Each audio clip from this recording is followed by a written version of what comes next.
Hello everyone, welcome on Exampur and welcome on to new short video class. आज की हमारी जो short video class होगी उसका टॉपिक होगा होप मिशन। ये यूनाइटेड अरब अमीरात का पहला मिशन है, पहला इंटरप्लेनेटरी मिशन है और ना सिर्फ यूएई का बल्कि पूरे अरब देशों में ये पहला ऑर्बिटर मिशन किसी भी कंट्री ने लॉन्च किया है। ठीक है, तो ये किस बारे में है, तो इसमें आपको ध्यान रखना है कि होप मिशन किसका है, यूनाइटेड अरब अमीरात का है और फर्स्ट अरब इंटरप्लेनेटरी मिशन है। अभी तक किसी अरब देश ने इस तरीके का मिशन लॉन्च नहीं किया है। ठीक है, तो एक लंबी दूरी इसने तय की है। ठीक है, और इसमें जापान और दूसरे देशों ने उसकी मदद की है। अगर हम यहाँ थोड़ा मूवमेंट के बारे में देखें तो यहाँ पे हम देखें कि जब जुलाई 2020 में इसे लॉन्च किया गया। जुलाई 16 जुलाई 2020 को इसे लॉन्च किया गया था। तब इस पर्टिकुलर लोकेशन में था। ठीक है, तो अगर आप देखें तो ये जो टाइम था ये बहुत इंपॉर्टेंट है क्योंकि इस लोकेशन में दोबारा अर्थ और मार्स का होना लगभग 26 मंथ के बाद आता है। इसीलिए 16 जुलाई 2020 का टाइम यहाँ पर लिया गया था। ये मूवमेंट आप यहाँ पर ऑब्जर्व कर सकते हैं कि कैसे जो है वो ऑर्बिटर एंटर हुआ है मार्स की कक्षा में। करीब 7 महीने का टाइम लगा है। ये मिनिमल टाइम है जो लग सकता है किसी भी ऑर्बिटर को मार्स की कक्षा में जाने में। ठीक है, चलिए तो अब हम इस मिशन के बारे में देखें अगर, तो जो होप मिशन है this is a Mars orbiter mission. याद रखिए, एक ऑर्बिटर होता है और एक होता है रोवर। ठीक है, रोवर में हम एक रोबोट जो है वो सरफेस पर भेजते हैं। तो this is a orbiter mission, not a rover mission. चलिए एक सवाल का जवाब दीजिए, भारत का कौन सा ऑर्बिटर मिशन मार्स पर रहा है? ठीक है, तो ये मार्स पर उसके एटमॉस्फेयर की स्टडी करेगा। ये जो मिशन है इसका जो ऑफिशियल नेम है वो है एमिरेट्स मार्स मिशन, EMM। ठीक है, और इसका जो ऑर्बिटर है उसका नेम है होप, और जिसे यहां की लोकल लैंग्वेज में अल अमाल कहा जाता है। ठीक है, तो ये किस रॉकेट से छोड़ा गया है? होप ऑर्बिटर जो है ये H2A रॉकेट जो कि Mitsubishi company, Mitsubishi heavy industry जो बेसिकली कहां की है, जापान की है। तो जापानीज रॉकेट से इसको छोड़ा गया है, ये लॉन्च किया गया है। ठीक है, और ये टांग्यांशियाम रीजन से इसे लॉन्च किया गया है।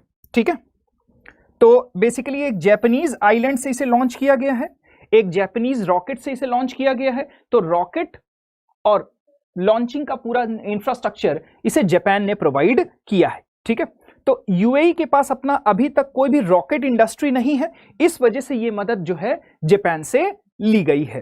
ठीक है, और ये जो टाइम है ये बहुत इंपॉर्टेंट है यूएई के लिए क्योंकि फरवरी में जब ये रॉकेट, ये ऑर्बिटर मिशन जो है वो पहुंचेगा मार्स की ऑर्बिट में, तब यूएई के स्थापना के 50 साल हो जाएंगे।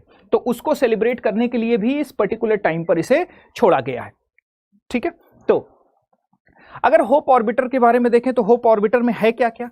होप ऑर्बिटर में इंफ्रारेड स्पेक्ट्रोमीटर है, अल्ट्रावायलेट स्पेक्ट्रोमीटर है। ठीक है, तो ये मार्स के सरफेस पर तो नहीं जाएगा पर उसके अल्ट्रावायलेट और इंफ्रारेड स्पेक्ट्रोमीटर्स जो है वो उसकी तस्वीर लेंगे और उसके एटमॉस्फेयर का स्टडी करेंगे। ठीक है, काफी बहुत बड़ी मात्रा में पैसा यहाँ पर लगभग $200 मिलियन जो है इस प्रोजेक्ट में यूएई ने इन्वेस्ट किया हुआ है। ये यहाँ पर चलने वाले वेरियस डस्ट स्टॉर्म के बारे में स्टडी करेगा। ठीक है, मार्स पर कैसे डस्ट स्टॉर्म वगैरह चलते हैं। इस प्लैनेट पर लाइफ होने के संदेह वैज्ञानिकों को हमेशा से मिलते रहे हैं, यहाँ पर वाटर के एग्जिस्टेंस के संदेह हमेशा से मिलते रहे हैं। तो वो क्या कारण रहा है जिसकी वजह से वाटर और लाइफ सपोर्टिंग मेन एलिमेंट्स जैसे हाइड्रोजन और ऑक्सीजन जो है वो इसके सरफेस से निकल करके एटमॉस्फेयर में चले गए हैं। तो वो क्या कारण थे उसके बारे में भी यहां पर स्टडी करने में मदद मिलेगी। ठीक है, ये जो अगर मिशन हम देखें तो ये सिर्फ यूएई का नहीं है। यूएई की स्पेस एजेंसी मोहम्मद बिन राशिद स्पेस सेंटर जो कि इसको क्या कर रहा है, इसको डिजाइन कर रहा है, डेवलप कर रहा है और ऑपरेट कर रहा है। पर इसके अलावा इसमें इसकी मदद की है laboratory of atmospheric and space physics जो basically university of Colorado USA में आता है। ठीक है, इसके अलावा एरिजोना स्टेट यूनिवर्सिटी उसने इसमें मदद की है, और यूनिवर्सिटी ऑफ कैलिफोर्निया जो बार्कले में है उसने इसके प्रोडक्शन में, असेंबलिंग में पूरी मदद की है। तो अगर हम देखें तो ये एक तरीके से इन्वेस्टमेंट है यूएई का स्पेस सेक्टर में, ठीक है, और ज्यादातर इसमें जो उसकी मदद की गई है वो यूएसए और जापान के द्वारा यहां पर की गई है। तो ये एक से अधिक कंट्रीज का एक ज्वाइंट मिशन लगता है, पर हालांकि it is totally owned by UAE, ठीक है। तो होप जो है ये अपने तरीके का पहला मिशन है, होप जो है अपने तरीके का फर्स्ट स्पेस मिशन है, जिसमें पूरे के पूरे मार्स के एटमॉस्फेरिक और ऑल वेदर कंडीशन के बारे में यहां पर स्टडी की जाएगी। अब जुलाई के समय में ही छोड़ा गया और फरवरी में मार्स की ऑर्बिटर में एंटर होने वाले दो और इंपॉर्टेंट मिशन हैं, जिसमें चाइना का तियानवेन-1 है, याद रखना है आपको, तियानवेन-1 है चाइना का मिशन, और यूनाइटेड स्टेट्स का भी एक मिशन है प्रेजर्वेंस रोवर। तो अलग कैसे है, यूएई जो है वो पूरा का पूरा ऑर्बिटर मिशन है, और चाइना का तियानवेन जो है ये ऑर्बिटर के साथ में रोवर भी है। मतलब इसमें एक ऑर्बिटर होगा जो मार्स का चक्कर लगाएगा, उसके अलावा एक रोवर भी होगा जो लैंड पर सैंपल लेने के काम में आएगा। सिमिलरली प्रिजर्वेंस भी ऑर्बिटर और रोवर दोनों तरीके का मिशन यहां पर है। तो ये दोनों भी इसी महीने फरवरी के लास्ट वीक में मार्स की ऑर्बिट में एंटर हो जाएंगे, ठीक है। तो पिछले साल 3 मार्स मिशन भेजे गए थे, तीनों के नाम आपको याद रखना है, जब भी ऐसा आता है तो मैच करने के लिए यूपीएससी में क्वेश्चन आते हैं। तो होप जो है वो यूएई का है, तियानवेन जो है वो चाइना का है, और प्रिजर्वेंस जो है वो यूनाइटेड स्टेट्स का है।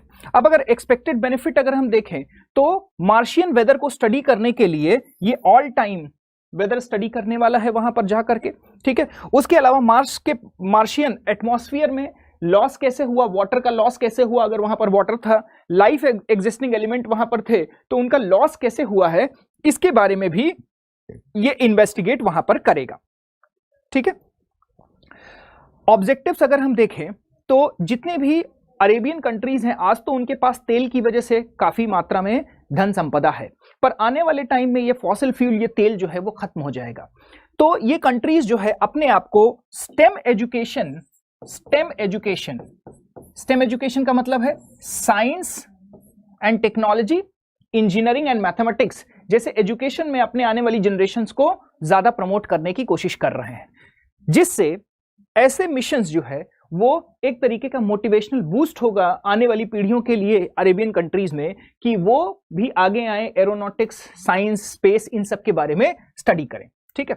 तो इसके द्वारा क्लाइमेटिक स्टडी होगी, ग्लोबल वेदर मैप वहां का मार्स का बनाया जाएगा, इससे वहां पर हाइड्रोजन और ऑक्सीजन क्यों वहां के सरफेस से एस्केप कर गए हैं ये भी पता चलेगा, और ओवरऑल अगर हम देखें तो गैसियस कंपोजिशन जो मार्स पर है, मंगल ग्रह पर है, उसके बारे में भी यहां पर स्टडी करने को मिलेगा, ठीक है। सिग्निफिकेंस अगर हम देखें तो ये वहां पर जनरेशंस को, आने वाली जनरेशंस को बूस्ट करेगा कि वो स्पेस स्टडी में आए। इसके अलावा इस रेड प्लैनेट के बारे में, यहां पर पाए जाने वाले ऑर्गेनिक मटेरियल्स के बारे में, क्योंकि ये काफी कुछ सिमिलर है अर्थ के, ठीक है। अर्थ पर जो बहुत सारे स्ट्रक्चर पाए जाते हैं वो स्ट्रक्चर यहां पर भी हैं, जैसे आइस कैप के स्ट्रक्चर अर्थ पर हैं, यहां पर भी आइस कैप के स्ट्रक्चर हैं। मार्स की पास हिस्ट्री के बारे में भी हमें समझने को मिलेगा इस मिशन के माध्यम से, ठीक है। तो चूंकि अर्थ की जैसे बहुत सारे फीचर्स हैं, तो आने वाले टाइम में मार्स पर लाइफ कैसे एग्जिस्ट कर सकती है, इसके बारे में भी इस मिशन के माध्यम से स्टडी होगा, ठीक है। तो ये सारी स्टडीज लाइफ सपोर्टिंग एलिमेंट एक तरीके से मार्स पर ढूंढने की कोशिश की जा रही है। किसी भी प्लैनेट के पास, किसी भी स्टार के पास वो एरिया, किसी भी स्टार के पास वो एरिया जहां पर कोई प्लैनेट ऐसा जिस पे लाइफ एग्जिस्ट कर सकती हो, ऐसे हैबिटेबल जोन को हम गोल्डीलॉक जोन कहते हैं, गोल्डीलॉक जोन कहते हैं। तो हमारे सोलर सिस्टम में अर्थ और मार्स जो है वो गोल्डीलॉक जोन में होने वाले प्लैनेट हैं, इसीलिए दुनिया के तमाम देश मार्स पर ही फ्यूचर में लाइफ एग्जिस्ट होने के संभावनाएं यहां पर तलाशते हैं, ठीक है। अगर हम मार्स मिशन को देखें दुनिया भर में, तो यूएसए ने सबसे ज्यादा मार्स मिशन किए हैं, पर काफी असफल भी रहे हैं, पर यूएसए के सबसे ज्यादा मार्स मिशन सक्सेसफुल रहे हैं। यहां पर ग्रीन डॉट जो है वो इसके सक्सेस को दिखाता है। वहीं अगर हम रशिया की बात करें तो रशिया के सबसे ज्यादा अनसक्सेसफुल मार्स मिशन रहे हैं। उसके बाद यूरोप ने किया है, एक सक्सेसफुल रहा, एक अनसक्सेसफुल रहा और एक अभी ऑपरेटिंग कंडीशन में है जो चालू है यूरोपियन यूनियन के। ठीक है, तो यूएसए, रशिया, यूरोपियन यूनियन और भारत, ये 4 ऐसे देश रहे हैं जिन्होंने मार्स पर सक्सेसफुल मिशन किया है। जापान और चाइना के अभी तक मिशन फेल हो चुके हैं। अगर चाइना का अभी जो तियांगवांग 1 जा रहा है, अगर ये सक्सेसफुल हो जाता है तो चाइना का भी एक मिशन जो है वो सक्सेसफुली मार्स के लैंड पर एंटर हो जाएगा। अगर मार्स के बारे में थोड़ा स्पेसिफिकेशन देखें तो मार्स पर 1 ईयर 687 डेज का होता है, जो हमारे अर्थ के 1 ईयर से ज्यादा होता है। ठीक है, तो लगभग 2 साल का ये जो समय है मार्स पर, पृथ्वी पर 2 साल, मार्स पर 1 साल होता है। इस 2 साल के दौरान ये होप ऑर्बिटर जो है वो इसका चक्कर लगाएगा और सारे डेटा कलेक्शन वगैरह करेगा। ठीक है, और मार्स पर लाइफ की संभावनाएं ढूंढने का प्रयास करेगा। ठीक है, तो आपको याद रखना है मार्स ऑर्बिटर मिशन किस कंट्री का है, ठीक है, और किस प्लैनेट का स्टडी करने के लिए जा रहा है। ठीक है, चलिए मिलते हैं नेक्स्ट शॉर्ट वीडियो क्लास में। Thank you.